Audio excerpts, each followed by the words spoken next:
बिस्मिल्लाहिर्रहमानिर्रहीम, अस्सलाम वालेकुम। मैं हूं शहबाज चौधरी और आप देख रहे हैं मेरा YouTube channel daily trends.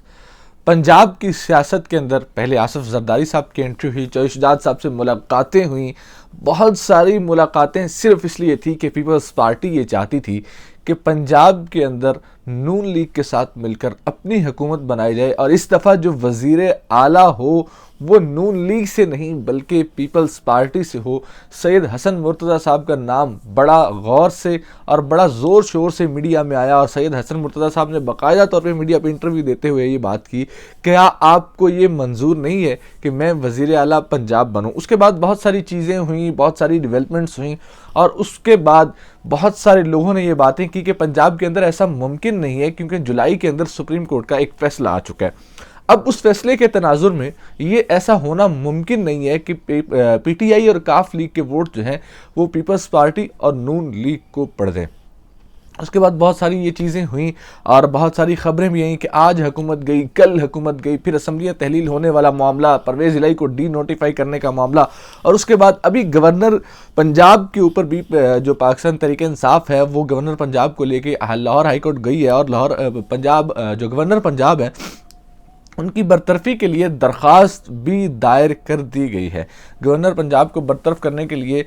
Lahore high court में दरख्वास्त दायर कर दी गई है कि कानून से जो गैर कानूनी काम किए गए हैं उनका हवाला देके ये बात की गई है कि गवर्नर पंजाब को डी नोटिफाई किया जाए, गवर्नर पंजाब को उनके ओहदे से हटाया जाए। इस वक्त सबसे अहम खबर हम आपको ये दे रहे हैं कि काफ लीग जो है वो पाकिस्तान तहरीक इंसाफ के साथ बारगेनिंग कर रही है। रोज़ मीटिंग्स होती हैं, कभी मोनस इलाही साहब जमान पाक पहुँचते हैं, कभी परवेज़ इलाही साहब जमान पाक पहुँचते हैं, कभी काफ लीग के जो अरकान हैं वो जमान पाक पहुँचते हैं, कभी पाकिस्तान तहरीक इंसाफ के जो अहम रहनुमा हैं फवाद चौधरी साहब जैसे लोग या परवेज़ खटक असद उमर जैसे लोग वो परवेज़ इलाही साहब से मिलने जाते हैं। तो बारगेनिंग इस वक्त ये चल रही है कि परवेज़ इलाही और पाकिस्तान मुस्लिम लीग काफ जो है उन्होंने सीट एडजस्टमेंट मांग ली है। वो सीट एडजस्टमेंट तकरीबन 20 से 30 सीटों के ऊपर मांगी है और इस वक्त ताज़ा खबर ये है कि काफ लीग 20 से 30 सीटों से अभी आगे निकल गई है। अब वो ये कहते हैं पंजाब के 6 बड़े शहर, पंजाब के जो टोटल 6 बड़े शहर हैं इनमें मंडी बहाउद्दीन शामिल है, गुजरात शामिल है और ये सारे जो जो ज़िले के शहर हैं, इस इलाके के शहर हैं, तो वो सारे जो पाकिस्तान मुस्लिम लीग काफ है वो पाकिस्तान तहरीक इंसाफ से मांग रही है कि इन तमाम सीटों की, इन तमाम जो शहर हैं, इन तमाम शहरों की जो सीटें हैं वहाँ पे पाकिस्तान तहरीक इंसाफ मुस्लिम लीग काफ के मुकाबले में अपना उम्मीदवार ना खड़ा करे और हमारे साथ सीट एडजस्टमेंट की जाए। लेकिन पाकिस्तान तहरीक इंसाफ जो है वो इस चीज़ को नहीं मान रही। कल फवाद चौधरी साहब ने एक और अहम बात की, उन्होंने ये बात की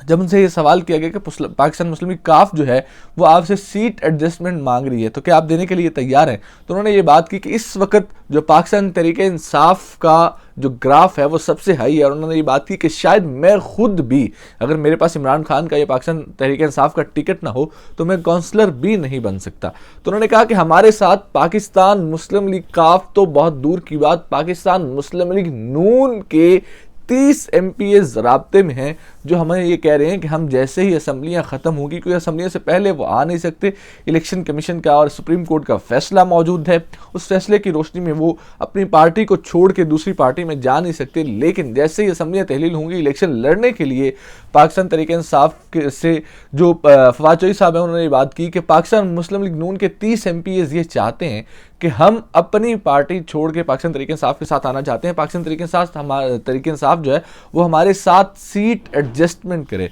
लेकिन पाकिस्तान तहरीक इंसाफ के बहुत सारे लोगों का ये कहना है कि पाकिस्तान तहरीक इंसाफ के लिए ये किसी भी सूरत काबिल कबूल नहीं है कि इतनी ज़्यादा सीटों के ऊपर सीट एडजस्टमेंट की जाए, क्योंकि पाकिस्तान तहरीक इंसाफ का अपना वोट बैंक है, पीटीआई का वोट बैंक है, इमरान खान के नाम का वोट है। तो जो वोट दूसरे जमातों को या दूसरे सीट एडजस्टमेंट के लोगों को पड़ेगा या कोई भी फॉरवर्ड ब्लॉक बन के आएगा और उसके साथ सीट एडजस्टमेंट की जाएगी तो सियासी तौर पे पीटीआई को उससे नुकसान होगा, पीटीआई की सीटें कम होंगी।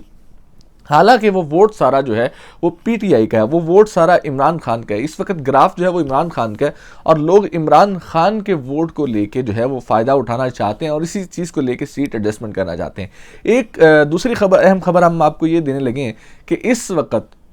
इस्लामाबाद के अंदर निगरान हुकूमत को लेके बहुत सारी खबरें चल रही हैं और बड़ी खबरें ये आ रही हैं कि इस वक्त निगरान सेटअप को लाने का फैसला कर लिया गया है और उसका सबसे बड़ा जो प्रेशर है वो ताजर बरादरी है, वो कारोबारी बरादरी है उसकी तरफ से। और कारोबारी बरादरी ये चाहती है कि ये हुकूमत बिल्कुल किसी भी तरह से फेल हो चुकी है और उसकी एक बड़ी वजह यह है कि इमरान खान साहब की जानिब से प्रेशर है और हुकूमत उस तरीके से चल नहीं पा रही। पॉलिटिकल अनस्टेबिलिटी जो है वो ज़्यादा है, सियासी अदम इस्तेहकाम ज़्यादा है और उस सियासी अदम इस्तेहकाम की वजह से शायद हुकूमत उस तरह से डिलीवर नहीं कर पा रही। हुकूमत की जितनी तवज्जो है, हुकूमत का जितना जो दिमाग है वो सारे का सारा सर्फ हो रहा है या तो अपने केसेस ख़त्म करने के ऊपर सर्फ हो रहा है या फिर इस चीज़ के ऊपर सर्फ हो रहा है कि किस तरीके से आने वाले इलेक्शंस में इमरान खान का रास्ता रोका जाए, किस तरीके से इमरान खान को कम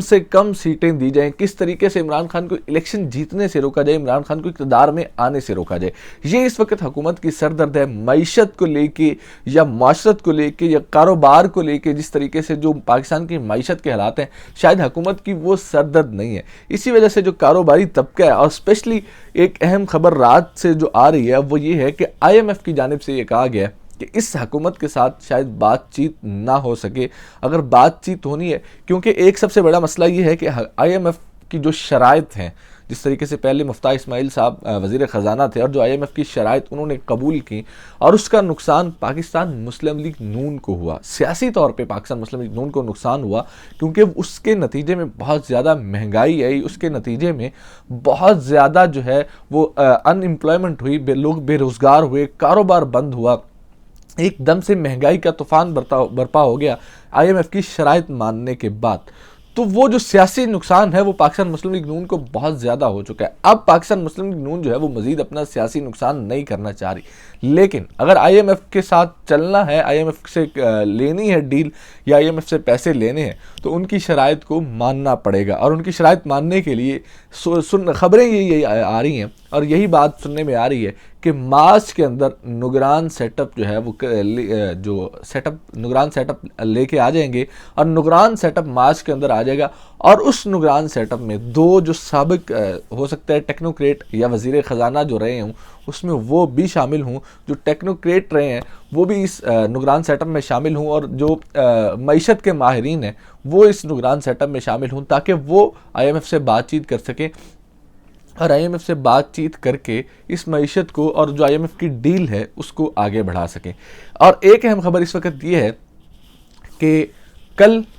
पाकिस्तान तहरीक इंसाफ के जितने भी MNAs हैं वो इस्लामाबाद में जमा हो रहे हैं और इस्लामाबाद में पाकिस्तान तहरीक इंसाफ दोबारा से असम्बली में वापस जा रही है। और असम्बली में वापस जाने के लिए सिर्फ उनका मकसद यही है कि जितने MNAs हैं, जितने पाकिस्तान तहरीक इंसाफ के जो लोग हैं वो खुद जाकर अपने हाथ से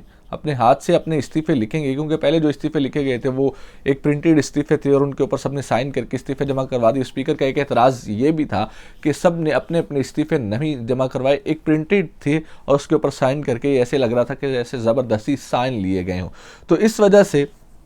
बहुत सारी चीज़ें ये थीं और अब पाकिस्तान तहरीक इंसाफ ने यह फैसला किया है कि तमाम अरकान कल KPK हाउस इस्लामाबाद में जमा होंगे और वहाँ पे अपने हाथ से जो इस्तीफ़े हैं वो लिख के स्पीकर असम्बली को जमा करवाएंगे। लेकिन उसी के साथ एक ख़बर ये है कि जैसे ये खबर आई है उसके बाद स्पीकर कौमी असम्बली जो राजा परवेज़ अशरफ साहब हैं वो इस वक्त मुल्क से बाहर जा चुके हैं, वो इस वक्त पाकिस्तान में मौजूद नहीं है। अब देखते हैं कि वो स्पीकर कौन जो है वो ये इस्तीफ़े कबूल करता है, ये इस्तीफ़े किसको जमा करवाए जाते हैं। पाकिस्तान तहरीक इंसाफ जो है वो जो इस्तीफ़े लिख के जाती है क्या स्पीकर चैम्बर तक पहुंच भी पाती है कि नहीं पाती। इसी के साथ मुझे दीजिए इजाज़त।